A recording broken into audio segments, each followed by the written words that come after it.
ആകാശവാണി.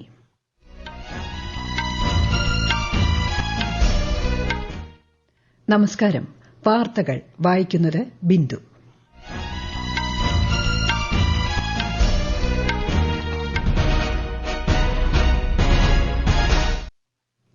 പ്രധാന വാർത്തകൾ.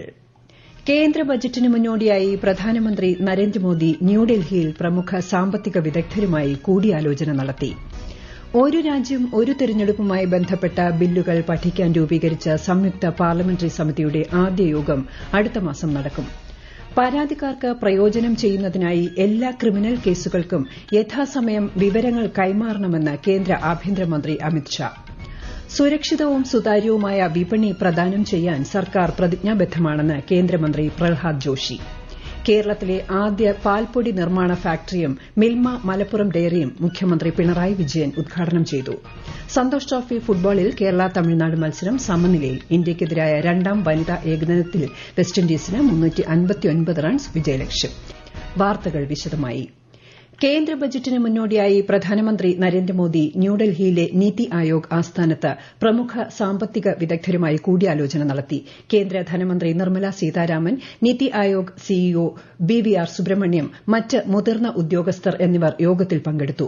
ഈ മാസം 6-നാണ് പ്രീ ബജറ്റ് കൂടിയാലോചനകൾ ആരംഭിച്ചത്.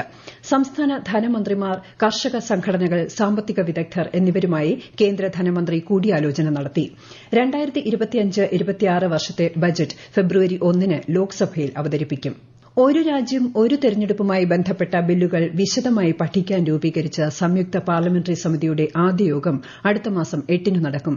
39 അംഗ സമിതിയിൽ ലോക്സഭയിൽ നിന്ന് 27 അംഗങ്ങളും രാജ്യസഭയിൽ നിന്ന് 12 അംഗങ്ങളുമാണുള്ളത്. അടുത്ത പാർലമെന്റ് സമ്മേളനത്തിൽ സമിതി റിപ്പോർട്ട് സമർപ്പിക്കും. സുരക്ഷിതവും സുതാര്യവും വിശ്വാസയോഗ്യവുമായ വിപണി പ്രദാനം ചെയ്യാൻ സർക്കാർ പ്രതിജ്ഞാബദ്ധമാണെന്ന് കേന്ദ്ര ഉപഭോക്തൃ മന്ത്രി പ്രഹ്ലാദ് ജോഷി. ദേശീയ ഉപഭോക്തൃ ദിനത്തോടനുബന്ധിച്ച് നടന്ന പരിപാടിയെ അഭിസംബോധന ചെയ്യുകയായിരുന്നു അദ്ദേഹം. ഡിജിറ്റൽ മേഖലയിലെ ന്യായമല്ലാത്ത വ്യാപാര രീതികൾ സർക്കാർ നിരീക്ഷിക്കുമെന്നും കേന്ദ്രമന്ത്രി വ്യക്തമാക്കി. Government of India dedicated providing safe, transparent and trustworthy marketplace, strengthening the Consumer Protection Act 2019, enabling the swift grievances redressal through the e-Dakhil platform and monitoring the unfair trade practices in the digital domain, such as dark patterns, greenwashing through guidelines. സുരക്ഷിതമല്ലാത്ത URLകളെക്കുറിച്ച് ഉപഭോക്താവിന് മുന്നറിയിപ്പ് നൽകുന്ന Jago Grahak Jago app, ഉപഭോക്താക്കളുടെ അവകാശങ്ങൾ സംരക്ഷിക്കുന്നതിനായുള്ള Jagriti app, Jagriti dashboard എന്നിവയും ചടങ്ങിൽ ശ്രീ പ്രഹ്ലാദ് ജോഷി പുറത്തിറക്കി. ഉപരാഷ്ട്രപതി ജഗ്ദീപ് ധൻകർ നാളെ മുതൽ 2 ദിവസത്തെ തെലങ്കാന സന്ദർശനം നടത്തും. തെലങ്കാനയിലെ ടുണിക്കിലുള്ള കൃഷി വിജ്ഞാന കേന്ദ്രത്തിൽ നടക്കുന്ന പ്രകൃതി ജൈവ കർഷക ഉച്ചകോടിയിൽ അദ്ദേഹം മുഖ്യാധ്യക്ഷനാകും. മുൻ പ്രധാനമന്ത്രി അടൽ ബിഹാരി വാജ്പേയിയുടെ 100ാം ജന്മവാർഷികത്തോടനുബന്ധിച്ച് പ്രധാനമന്ത്രി നരേന്ദ്രമോദി നാളെ മധ്യപ്രദേശ് സന്ദർശിക്കും. ഖജ്രാവോയിൽ വിവിധ വികസന പദ്ധതികൾക്ക് അദ്ദേഹം തുടക്കം കുറിക്കും. അടൽ ബിഹാരി വാജ്പേയിയുടെ 100ാം ജന്മവാർഷിക സ്മാരക സ്റ്റാമ്പും നാണയവും ശ്രീ മോദി പുറത്തിറക്കും. രാജ്യത്ത് 3 പുതിയ ക്രിമിനൽ നിയമങ്ങൾ നടപ്പാക്കുന്നത് സംബന്ധിച്ച് ദേശീയ ക്രൈം റെക്കോർഡ്സ് ബ്യൂറോ കേന്ദ്ര ആഭ്യന്തരമന്ത്രി അമിത്ഷായുടെ അധ്യക്ഷതയിൽ ഇന്ന് ന്യൂഡൽഹിയിൽ അവലോകന യോഗം ചേർന്നു. Interoperable criminal justice system 2.0യുടെ കീഴിലുള്ള പുതിയ ക്രിമിനൽ നിയമങ്ങൾ പൂർണ്ണമായി നടപ്പിലാക്കാൻ NCRBയോട് ശ്രീ ഷാ ആവശ്യപ്പെട്ടു. പരാതിക്കാർക്ക് പ്രയോജനം ചെയ്യുന്നതിനായി എല്ലാ ക്രിമിനൽ കേസുകൾക്കും രജിസ്ട്രേഷൻ മുതൽ കേസ് തീർപ്പാക്കുന്നതുവരെ യഥാസമയം മുന്നറിയിപ്പുകൾ നൽകണമെന്നും ആഭ്യന്തരമന്ത്രി പറഞ്ഞു. വിദേശകാര്യമന്ത്രി എസ് ജയശങ്കർ 6 ദിവസത്തെ സന്ദർശനത്തിനായി ഇന്ന് അമേരിക്കയിലെത്തും. സന്ദർശനവേളയിൽ ഉഭയകക്ഷി, പ്രാദേശിക, ആഗോള വിഷയങ്ങൾ ചർച്ച ചെയ്യും. അമേരിക്കയിലെ ഇന്ത്യൻ കോൺസുൽ ജനറൽമാരുടെ സമ്മേളനത്തിലും വിദേശകാര്യമന്ത്രി അധ്യക്ഷനാകും. ഈ വാർത്തകൾ ആകാശവാണിയിൽ നിന്ന്. ആകാശവാണി വാർത്തകളും വാർത്താധിഷ്ഠിത പരിപാടികളും all India radio news Thiruvananthapuram YouTube ചാനലിലും all India radio news Thiruvananthapuram Facebook പേജിലും AR News_ തിരുവനന്തപുരം ഇൻസ്റ്റഗ്രാം അക്കൌണ്ടിലും AR News_TVM X ഹാൻഡിലും ലഭ്യമാണ്. സ്നേഹത്തിന്റെയും സമാധാനത്തിന്റെയും സന്ദേശവുമായി തിരുപ്പിറവി ആഘോഷങ്ങൾക്ക് ഒരുങ്ങി ലോകമെമ്പാടുമുള്ള ക്രൈസ്തവ വിശ്വാസികൾ. ദേവാലയങ്ങളിൽ ഇന്ന് രാത്രി നടക്കുന്ന പ്രത്യേക പാതിരാ കുർബാനയോടെയാണ് ക്രിസ്മസ് ആഘോഷങ്ങളിലേക്ക് കടക്കുക. ആഘോഷങ്ങളുടെ ഭാഗമായി ടൂറിസം വകുപ്പ് തിരുവനന്തപുരത്ത് സംഘടിപ്പിക്കുന്ന വസന്തോത്സവത്തിന് നാളെ തുടക്കമാകും. നിസ്വാർത്ഥ സേവനത്തിന്റെ മാർഗ്ഗമാണ് യേശുക്രിസ്തു കാണിച്ചു തന്നതെന്ന് പ്രധാനമന്ത്രി നരേന്ദ്രമോദി. ഈ ആശയം തന്നെയാണ് സബ്കാ സാത്ത് സബ്കാ വികാസ് സബ്കാ പ്രയാസ് എന്നതിലൂടെ കേന്ദ്ര സർക്കാർ മുന്നോട്ട് വയ്ക്കുന്നതെന്നും ശ്രീ മോദി പറഞ്ഞു. കാത്തലിക് ബിഷപ്സ് കോൺഫറൻസ് ന്യൂഡൽഹിയിൽ സംഘടിപ്പിച്ച ക്രിസ്തുമസ് ആഘോഷങ്ങളിൽ പങ്കെടുക്കുകയായിരുന്നു പ്രധാനമന്ത്രി.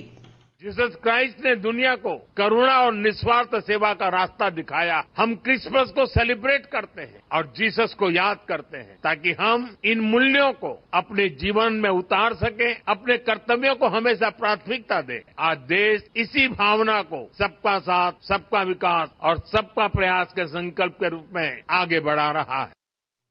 കേരള ഗവർണർ ആരിഫ് മുഹമ്മദ് ഖാൻ, മുഖ്യമന്ത്രി പിണറായി വിജയൻ, നിയമസഭാ സ്പീക്കർ എൻ ഷംസീർ തുടങ്ങിയവർ ലോകമെമ്പാടുമുള്ള കേരളീയർക്ക് ക്രിസ്മസ് ആശംസ നേർന്നു. യേശുക്രിസ്തുവിന്റെ ജന്മദിനം മാനവികതയുടെയും സ്നേഹത്തിന്റെയും സന്ദേശങ്ങളാൽ മുഖരിതമാകട്ടെ എന്ന് മുഖ്യമന്ത്രി പറഞ്ഞു. ദുബായിൽ ക്രിസ്മസ് ആഘോഷങ്ങൾക്ക് തുടക്കമായി. അൽ സീഫ്, വാഫി സിറ്റി എന്നിവിടങ്ങളിലാണ് പ്രധാന ആഘോഷങ്ങൾ നടക്കുന്നത്. വാഫി സിറ്റിയിലെ 52 അടി ഉയരമുള്ള ക്രിസ്മസ് ട്രീയും സുഖ് മദീനത്ത് ജുമൈറയിലെ അവധിക്കാല വിപണിയും പ്രധാന ആകർഷണങ്ങളാണ്. മലപ്പുറം ജില്ലയിലെ മൂർക്കനാട്ട് സ്ഥാപിച്ച കേരളത്തിലെ ആദ്യ പാൽപ്പൊടി നിർമ്മാണ ഫാക്ടറിയും മിൽമ ഡയറിയും മുഖ്യമന്ത്രി പിണറായി വിജയൻ ഉദ്ഘാടനം ചെയ്തു. കേരളത്തിന്റെ ക്ഷീരമേഖലയുടെ ഉത്പാദനക്ഷമത ദേശീയ ശരാശരിയേക്കാൾ കൂടുതലാണെന്ന് മുഖ്യമന്ത്രി പറഞ്ഞു. ക്ഷീരോത്പാദന മേഖലയിൽ സ്വയം പര്യാപ്തത എന്ന ലക്ഷ്യം കൈവരിക്കാനുള്ള നിരന്തര ശ്രമമാണ് സർക്കാർ നടത്തുന്നതെന്നും അദ്ദേഹം വ്യക്തമാക്കി. സംസ്ഥാനത്തെ ഏറ്റവും വലിയ ആധുനികമായ മിൽക്ക് പൌഡർ ഫാക്ടറി പ്രവർത്തനം ആരംഭിക്കുകയുമാണിവിടെ. പ്രതിദിനം 10 മെട്രിക് ടൺ പാൽപ്പൊടി നിർമ്മിക്കാൻ ഈ ഫാക്ടറിക്ക് ശേഷിയുണ്ടാവും. നിലവിൽ നമ്മുടെ സംസ്ഥാനത്ത് 80% പാലും നമ്മൾ ഉൽപ്പാദിപ്പിക്കുന്നുണ്ട്. സ്വയം പര്യാപ്തത കൈവരിക്കുന്നതിനുള്ള ഇടപെടലുകൾ തന്നെയാണ് വകുപ്പും സർക്കാരും നടത്തിക്കൊണ്ടിരിക്കുന്നത്. സന്തോഷ് ട്രോഫി ഫുട്ബോളിൽ ഗ്രൂപ്പ് ബിയിലെ അവസാന റൌണ്ടിൽ കേരളവും തമിഴ്നാടും തമ്മിലുള്ള മത്സരം സമനിലയിൽ. നിശ്ചിത സമയത്ത് ഇരു ടീമുകളും ഓരോ ഗോൾ വീതം നേടി. ഗ്രൂപ്പിൽ ഒന്നാം സ്ഥാനക്കാരായ കേരളം ക്വാർട്ടർ ഫൈനലിൽ വെള്ളിയാഴ്ച കശ്മീരിനെ നേരിടും. ഇന്ത്യയ്ക്കെതിരെ വഡോദരയിൽ നടക്കുന്ന രണ്ടാം വനിതാ ഏകദിന മത്സരത്തിൽ വെസ്റ്റിൻഡീസിന് 359 റൺസ് വിജയലക്ഷ്യം. ആദ്യം ബാറ്റ് ചെയ്ത ഇന്ത്യ 50 ഓവറിൽ 5 വിക്കറ്റിന് 358 റൺസ് എടുത്തു. ഇന്ത്യയ്ക്കു വേണ്ടി ഹെർലിൻ ഡിയോൾ സെഞ്ചുറി നേടി. ഒടുവിൽ വിവരം ലഭിക്കുമ്പോൾ വെസ്റ്റിൻഡീസ് 21 ഓവറിൽ 4 വിക്കറ്റ് നഷ്ടത്തിൽ 99 റൺസ് എടുത്തിട്ടുണ്ട്. പ്രശസ്ത ചലച്ചിത്ര സംവിധായകൻ ശ്യാം ബെനഗലിന്റെ സംസ്കാരം ഇന്നുച്ചയ്ക്ക് ദാദറിലെ ശിവാജി പാർക്ക് ശ്മശാനത്തിൽ പൂർണ്ണ ഔദ്യോഗിക ബഹുമതികളോടെ നടന്നു.